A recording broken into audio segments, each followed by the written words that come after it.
project and I said, just because we pushing peace, you know, and just because we pushing unity, you know, that doesn't mean that everybody is for peace. That doesn't mean that everybody is for unity. And just because you pushing peace and just because you pushing unity, that don't mean that you won't have enemies. You know, we got people who work tirelessly day and night to ensure that our communities are destroyed, to ensure that we keep on killing each other, to ensure that we keep on dying. They throw the dirt and they hide their hands, whereas we so focused on each other because we do each other wrong. But the reality is there's an enemy that throws the dirt and hides his hand that's really behind a lot of the chaos that we experience in our community. So those are the ones that when this project releases and when we continue to do the good that we do in our community are the ones that's going to have a problem with it, you know. But, you know, one of the prerequisites, if you ask me, for really speaking truth to power, you know, and standing for something and really making our communities a safe and decent place to live is, one, to have love enough for your people, but to, two, know that death is a possibility and that can't stop you. You know, that absolutely cannot stop. You got to know there's a strong chance that you may die doing this work, but the thought of death can't stop you from doing what it is that we got to do. And I was taught that fear restricts movement. So fear keep you stuck in your tracks, you know, and you won't move forward. You will freeze up because you're afraid. And if we're afraid, and if we continue to allow fear to cause us to freeze up, what we know we need to do, we won't do, on the basis of the fact that we're afraid. We're afraid of dying. We're afraid of losing money. You know, we're afraid of losing relationships. We're afraid of losing connections. So because of our fear of what may happen to us for doing what's right, we choose not to do what's right. And this is one of those projects that I believe is going to embolden those that want to do right, that want to do better. It's going to give them courage to say, you know what, let's get it done. You know, so I'm excited. Look! This is the eye of the trenches! War Cry, one of my greatest bodies of work today. Not because it's just good music, you know, not because it sounds good, but because of what it stands for, you know, what it represents. It's really a soundtrack that consists of anthems for the soldiers, for the warriors, for the brothers and sisters in the trench that want something new, that want something better, and are willing to fight, die, and kill to ensure that our children don't gotta grow up suffering the same way we did because we didn't have guidance, we didn't have love, you know, we didn't have, you know, mothers and fathers around, we didn't have the mentors that we needed to help us avoid the traps that our open enemies had set up for us. This project is so powerful because I know who it's going to appeal to. I know it's going to appeal to the young soldiers. I know it's going to appeal to the middle-aged warriors. I know it's going to appeal, you know, to those that are older, you know, and the pioneers. It's so well-rounded, but you don't feel like you're missing out on nothing. I've played it for certain people that have said to me, and it's hilarious, they say, man, play it back, man. I can't believe you didn't curse not once, because it felt like you was cursing, but you didn't curse not once. And you know, it's a project, you know that speaks to the warrior in each and every last one of us without having to degrade ourselves, degrade our community, talk down on our women, disrespect, you know, our men, our women, and our children. But at the same token, you can ride to it, you know, you can nod to it, you can fight to it, you know, you can really feel like a champion to this music without feeling like, you know, you got to miss out on music that actually feels good and sounds good, you know, because sometimes that's compromised for the sake of quote unquote consciousness and positivity. But this is a project where we figured out the formula. We figured out the formula, whereas we can speak truth to power, we can stand on righteous business, we can uplift our community, and it's still, you know, it still feels good. Can you explain the difference between unity and peace? Man. Difference between unity and peace. When we come together, we can establish peace. One of the reasons I would argue that it's been difficult for us to really establish peace is because we're so divided. You know, we into it with each other, we fight with one another. We want to be the first ones to quote unquote, you know, push peace or spearhead a movement that brings our people together, so much so that we'll get in the way or stand in the way of a brother or sister over here that's pushing peace and unity because we see them doing something that we wanted to quote unquote do. So instead of supporting them and backing them and finding ways to unify and work together, we're divided. I don't support him. I won't support him over there. I won't support her because of our our ego, our pride, ego and pride, and petty differences and misunderstandings is what stands in the way. Hate, self-hate is what stands in the way of our ability to unify, which in turn makes it absolutely difficult for us to establish peace.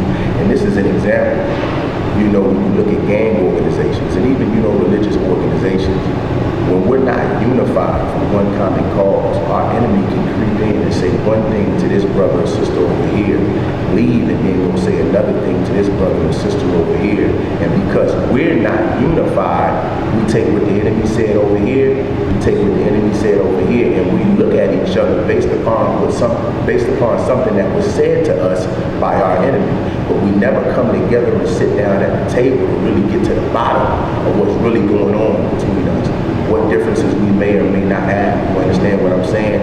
And that is the danger of division, because people can lie to us, but because we don't come together, we take what's said to us and we treat each other foul on the basis of potentially false information that was given to us. So when you talk about peace, and I think we should define peace, and I think we should define unity.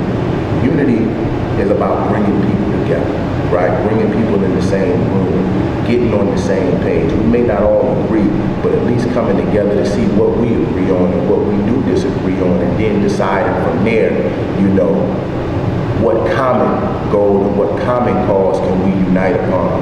When you talk about peace, it's about making our communities a safe and decent place to live. So you can't unify with a liar, right? You can't unify with a thief. It's hard to unify with somebody that's not trustworthy, but you won't come to realize what characteristics or traits they have at all if we don't come into the same room and come together. And that's the importance of unity, because the more we come together, build in politics, we begin to learn who's who. Then we can determine who our friends are and who our enemies are, who our supporters are, who our allies are. But as long as we don't talk to each other, communicate with each other, build with each other, bond with each other, and really, come together to see who's who, we can only make assumptions. We can only guess, or we can only go based off of what somebody said to us about this person here or there. So that's what makes it difficult for us to establish peace, because there is no peace, without knowing who's trustworthy and associating with those who are trustworthy, figuring out who keeps their word and associating with those who keeps their word, learning who the liars are, learning who the thieves are, learning who's taking advantage of our community. If you don't know these things, it's hard to establish peace. And because oftentimes we don't know who's who because we're not united and don't communicate, we constantly get manipulated and taken advantage of because we don't know. And we have a limited ability in seeing into who's with us and who's really against us, So I heard somebody say it's not that because we're not together. It's just that, we're disconnected. And I hear that. The reality is, in our community, we may live around each other and in the same neighborhoods, but we walk past each other. We don't communicate with each other. We don't say, hi, how you doing, brother? We don't network with each other. We're all in the same community, but we walk past each other. We take our black dollars, we take our dollars and go spend them elsewhere. We go spend them in other communities, and we look everywhere but inside of our communities, for the solutions to the problems that we face on a daily. And with that being a reality, we can be around each other, but if we don't talk to each other, love each other, bond with one another, network with one another, we just in each other's presence, but we're not benefiting from the beauty, of us being able to be in each other's presence, by sharing each other's gifts, talents, and resources, if you understand what I'm saying. So unity is about bringing us together, and peace is about making our community a safe and decent place to live. And you can't have one without the other. There ain't no peace without us being united, and there is no unity, and without unity there is no establishing peace, which is, similar to what I said before. But hopefully that answered your question in some way. Man, we go neighborhood to neighborhood, block to block, hood to hood. And what I've come to find, in my dealings and in my experiences, is that in every neighborhood, it's almost one or two brothers or a sister that says the exact same thing in this regard. They say, I want to push the peace, I want to push the unity. We know the streets is over with, we know, it ain't nothing that you can get out of this. It's either death or jail, but it's always the people, who ain't never got active. It's always the people who, never really stood on nothing, that when we say we want to come and push the peace and push unity and bring our people together, they say, no, we not with that. We not behind it. You got a few members, that's not with the movement right now for whatever reason. But most times it's the ones that, was never really with the violence that's saying that, they not with the peace and not with the unity. And it's interesting to hear that from neighborhood to neighborhood, because these are people that I'm talking to that don't talk to each other at all. This brother is from this set, this brother is from this community, this sister is from this community, this set, rivaling with one another. But what they all have in common from my dealings is that they come to realize that it's the people that, most of the time it's the one that's trying to prove that they something, that say, no, I'm not with the peace, I'm not with the unity. But the ones that done lost something, that lost lives, that's been in and out of jail, that done lost family members, that's done been away from their family for years at a time, due to making poor decisions. Those are the ones that are most times all for it, because they know from experience that the only thing you're gonna get from the streets is betrayal, death, jail, a whole lot of hurt and a whole lot of pain. So those are the brothers, for the most part, brothers and sisters, that say, what, we with it. It's going to be difficult, it's going to be challenging. And some brothers, to be 100% honest with me, have told me, listen, bro, I don't believe it's going to work. I don't believe it's possible. I don't believe, really in the peace and the unity movement. But if you doing it, I'm with you, because I support you. I really don't believe that, it's going to make sense in the end. But we with you, because you solid. So as long as you doing what you doing, we behind you. But I'm not going to sit in your face and lie to you and tell you that I believe that, what we doing is going to stop a lot of the nonsense that's going on out here. But I'm behind you. And that's enough for me. That's enough for me. And I'm going to take that and run with it. And I can always appreciate, the brothers and the sisters that tell me that straight up to my face, because it's sincere, it's genuine, and it's real. But what I know and what I believe personally is that we living in God's time, and that now more than ever, this is the time that we have a golden opportunity, to really make our communities a safe and decent place to live. But we got to get organized. We got to stand on righteous business. We got to lay down a law. And from there, we got to fight like hell to make sure that we don't allow certain things into our community anymore. And it's not just going to take talking. It's not just going to take, all brothers, we got to come together, fight the power together. We stand divided, we fall. Like, America has a military for a reason, right? And they got soldiers at the border for a reason, because at any given moment, America's enemies are waiting to come and attack. So that's why we got to understand, as men in our community, we got to be the warriors. We have to be the military. We have to be the guard, the vanguard that stands on the front lines to ensure that certain things just don't come in our community. And you got to be willing to fight. You got to be willing to die. You got to be willing to go to war. A lot of us believe that we just gonna pray, chant, and march and look up one day and our communities is gonna be safe. No, sir. In order to establish independence and in order to establish peace, sometimes you gotta go to war. Oftentimes you gotta go to war. You gotta fight. You gotta lay down the law. Some casualty, there's gonna be some casualties of war. Some life is gonna be lost. But we gotta know that that's what it takes to ensure that our babies have a brighter future.